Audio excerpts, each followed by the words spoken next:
अस्सलाम वालेकुम प्यारे बच्चों, आज का हमारा सबक उर्दू सफ़ा नंबर 32।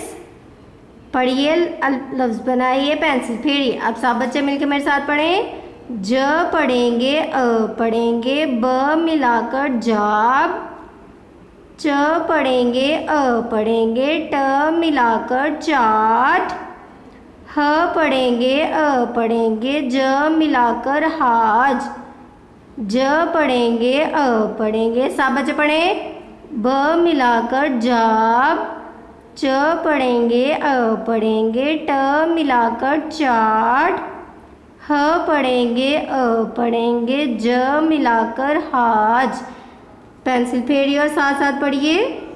ज पढ़ेंगे, अ पढ़ेंगे, ब मिलाकर जाब, ज पढ़ेंगे, अ पढ़ेंगे, ट मिलाकर जाट, ह पढ़ेंगे, अ पढ़ेंगे, ज मिलाकर हाज।